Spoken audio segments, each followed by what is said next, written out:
Alors aujourd'hui, on va parler de permaculture et puis on va essayer de faire simple parce que la permaculture, il y a toute une partie un peu philosophique, mais on va laisser ça de côté aujourd'hui. On va, pour essayer de comprendre, plutôt s'intéresser à l'origine du mot.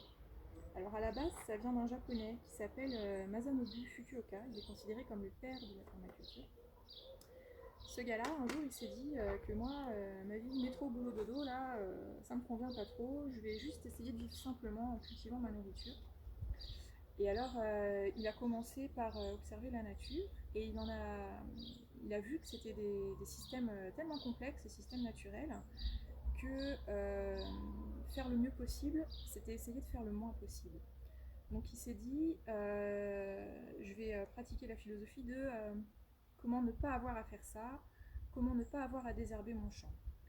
Et une des solutions qu'il a trouvées pour ne pas avoir à désherber son champ, c'est de le cultiver en permanence. Il a enchaîné culture de riz, culture de seigle, culture d'orge, etc.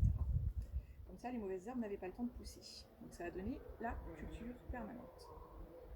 Il a eu des très hauts rendements, hein, ça a fait événement au Japon à cette époque-là.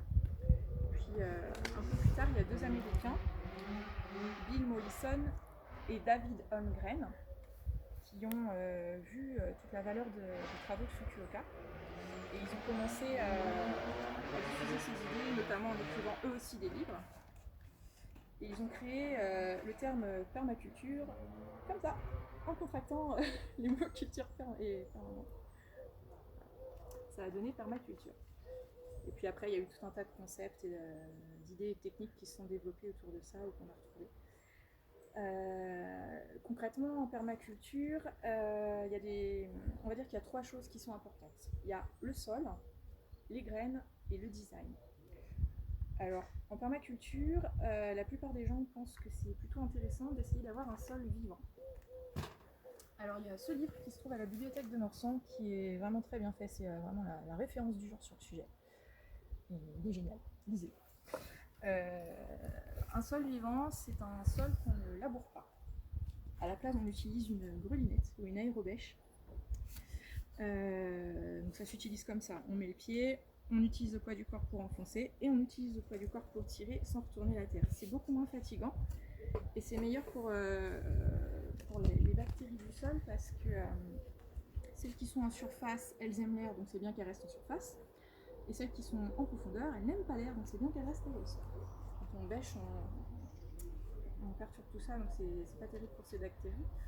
Les bactéries, elles sont importantes dans le sol parce que c'est elles qui aident les végétaux à absorber les nutriments du sol. Et puis dans le sol, il y a aussi des trucs qu'on appelle les mycorhizes ou le réseau mycorhizien. Ça, c'est comme un genre de réseau internet pour les plantes qui leur permet de s'échanger des nutriments. Par exemple, si super loin là-bas, il y a un animal qui meurt et il y a beaucoup de phosphore et que la plante là-bas, elle en a besoin, et ben elle va utiliser les connexions avec les autres plantes pour accéder au phosphore, parce que les plantes sont solidaires. On peut faire beaucoup de parallèles entre la permaculture et puis les thématiques sociétales, on va dire.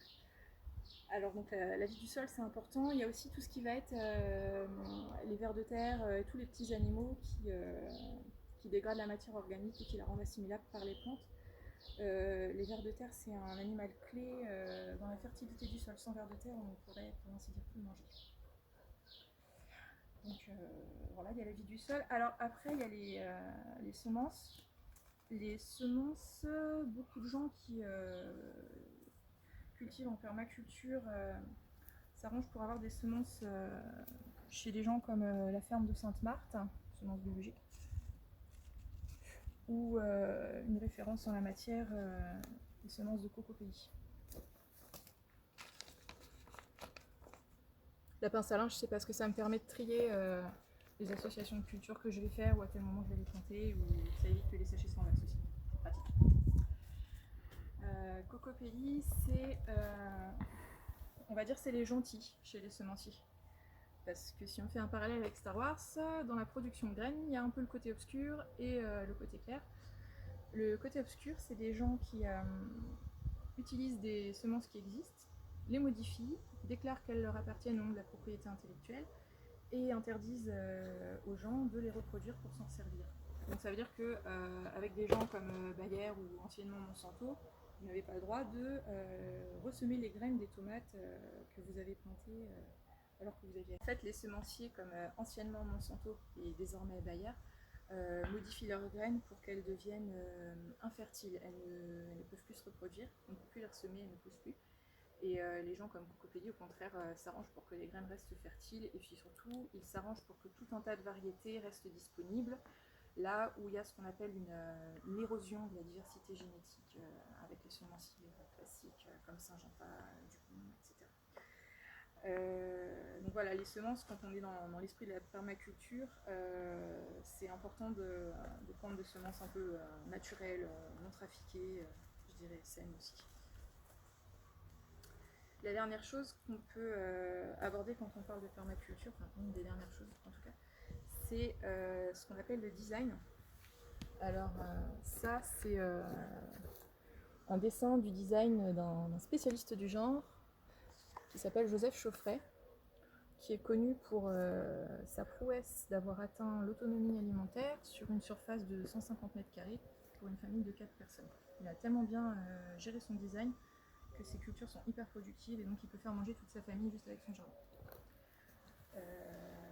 Alors le design, ça consiste à réfléchir à où est-ce que je vais mettre mes plantes, comment je vais les associer, et puis à travailler sur ce qu'on appelle les bordures entre les différentes zones, parce que de nombreuses personnes ont observé qu'en fait les milieux les plus riches, les plus fertiles, sont les zones frontières entre deux bordures.